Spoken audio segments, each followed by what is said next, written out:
Good evening. Happy Sunday, the first day of a week, and we're going to be getting to the last chapter of a book of Second Kings. So welcome to Read Aloud 3, where it's you, me, and the Trinity.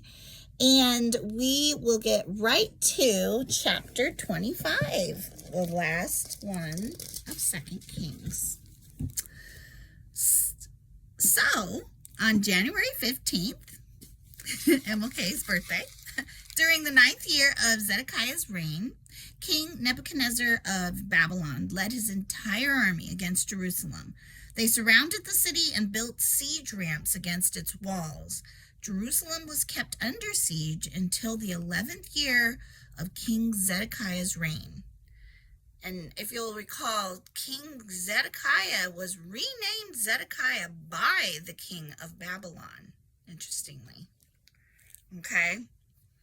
I'll just recap that for you in the last, it wasn't the very last verses of chapter 24, but it was near there. And it says, Nebuchadnezzar, this is in verse 15, led King Jehioakin away as a captive to Babylon, along with the queen mother, his wives, and officials, and all Jerusalem's elite. He also exiled 7,000 of the best troops and 1,000 craftsmen and artisans, all of whom were strong and fit for war.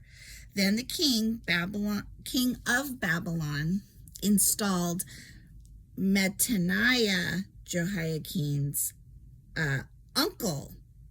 Oh, it was his uncle, as the next king. And he changed Mattaniah's name to Zedekiah. Okay? Interesting that he would, but he's coming from completely outside of the system and not following real customary, rules. Like somebody's son is the one who's supposed to come king. And maybe he didn't have one at that point. I'm trying to remember. He was 18 by the time he became king. Oh, and he reigned for 3 months. So he was still very young. Okay, sorry. Let's keep going now in chapter 25, moving ahead. All right, verse 3 says, by July 18th, in the 11th year of Zedekiah's reign, the famine in the city had become very severe, and the last of the food was entirely gone. Then a section of the city wall was broken down, and all the soldiers fled.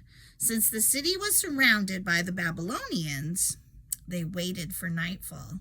Then they slipped through the gate between the two walls behind the king's garden and headed toward the Jordan Valley. But the Babylonian troops chased the king and caught him on the plains of Jericho, for his men had all deserted him and scattered. They took him to the king of Babylon at Riblah, where they pronounced judgment upon Zedekiah. Okay. Okay, I'm sorry. I got distracted and in my head and my thoughts. What happened here exactly? Okay, because of the famine, food was almost entirely gone. A section of the city wall was broken down and all the soldiers fled. Okay. And they were surrounded by the Babylonians. They waited for nightfall. Then they slipped through the gate between the walls behind the king's garden and headed toward the Jordan Valley. Okay. But the Babylonian troops chased the king and, so the king must have been with them, and caught him on the plains of Jericho, for his men had all deserted him and scattered. They weren't like trying to defend, his defense.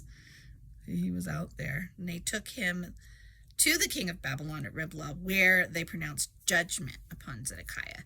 They made Zedekiah watch as they slaughtered his sons. So he did have sons at this point. Then they gouged out Zedekiah's eyes, bound him in bronze chains, and led him away to Babylon. the temple destroyed.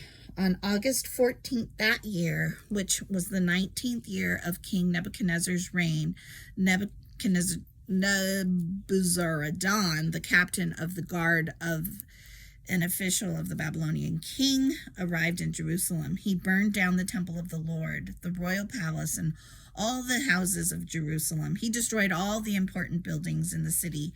Then he supervised the entire Babylonian army as they tore down the walls of Jerusalem on every side. Nebuzaradan, the captain of the guard, then took as exiles the rest of the people who remained in the city, the defectors who had declared their allegiance to the king of Babylon, and the rest of the population. But the captain of the guard allowed some of the poorest people to stay behind in Judah to care for the vineyards and fields. The Babylonians broke up the bronze pillars in the front of the Lord's temple. That's when you want to be someone poor, just tending to the fields. The bronze water carts, the great bronze basin called the sea, and they carried all the bronze away to Babylon. They also took all the ash buckets, shovels, lamp snuffers, dishes, and all the other bronze articles used for making sacrifices at the temple. Nebuzaradan, the captain of the guard, also took the incense burners and basins and all the other articles made of pure gold or silver. The weight of the bronze from the two pillars, the sea, and the water carts was too great to be measured. These things had been made for the Lord's temple in the days of King Solomon. Each of the pillars was 27 feet tall. The bronze capital on top of each pillar was 7.5 feet high and was decorated with a network of bronze pomegranates all the way around. Nebuzaradan, the captain of the guard, took with him as prisoners Sariah, the high priest, Zephaniah, the priest of the second rank, and 3 chief gatekeepers. And from among the people still hiding in the city, he took an officer who had been in charge of the Judean army, 5 of the king's personal advisors, the army commander's chief secretary, who was in charge of recruitment, and 60 other citizens. Nebuzaradan, like we've heard of Nebuchadnezzar for some reason a lot, but this other one's not sliding off my tongue yet.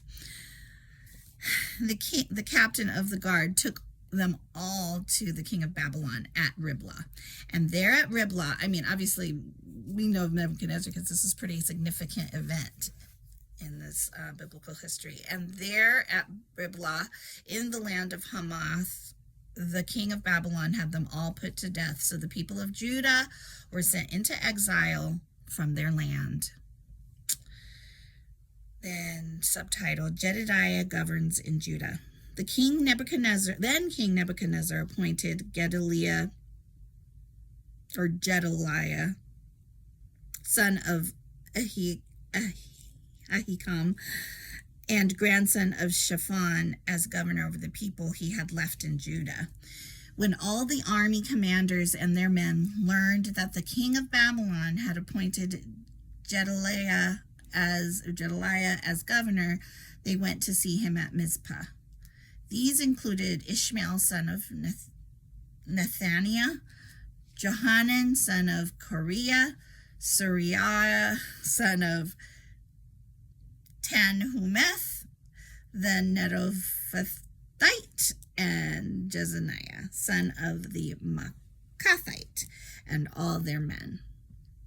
Sorry, I need to read in the morning, I think. It's like at this time of the evening, it's taking it a lot for me to pronounce all these. Okay. Then it says in verse 24, Gedaliah vowed to them that the Babylonian officials meant them no harm. Okay. Don't be afraid of them. Live in the land and serve the king of Babylon, and all will go well for you, he promised. But in mid-autumn of that year, Ishmael, son of Nethaniah and grandson of Elishama, who was of the royal family, went to Mizpah with 10 men and killed Gedaliah. He also killed all the Judeans and Babylonians who were with Gedaliah at Mizpah. Mm. Okay, so it was Jedediah that said that they meant them no harm, but Ishmael said, okay. That may be true for you, but not for me. Okay. And then all the people of Judah, from the least to the greatest, as well as the army commanders, fled in panic to Egypt, for they were afraid of what the Babylonians would do to them. Mm-hmm. Subtitle, Hope for Israel's Royal Line. In the 37th year of the exile of King Jehioakin of Judah, evil Merodach ascended to the Babylonian throne. He was kind to Jehioakin and released him from prison on April 2nd of that year. He spoke kindly to Jehioakin and gave him a higher place than all the other exiled kings in Babylon. He supplied Jehioakin with new clothes to replace his prison garb and allowed him to dine in the king's presence for the rest of his life. So the Babylonian king gave him a regular food allowance as long as he lived. Okay, so he did this for who? His name is, I'm sure we're going to hear more about him, Jehioakin. And that is the end of the chapter and the book of 2 Kings, which will be followed by 1 Chronicles. So we will look forward. Come on, we can do it. We can get through the book we got through 1 Kings, 2 Kings. We can get through Chronicles together. I'm sorry if I was a bit laggy in my reading. This is something I'm working on. And also just energy wise, I know that I think certain times of day work for me better. So that, because for me, it's a matter of, concentration and following what I'm reading, because I know when I'm following it, it comes through much more clear to who is listening. So I appreciate you hanging in there and being hearers of the word, and hopefully we'll take it to that level together and be doers as well. So we'll see. I'll be back all according to God willing tomorrow on Monday. See you then. Bye.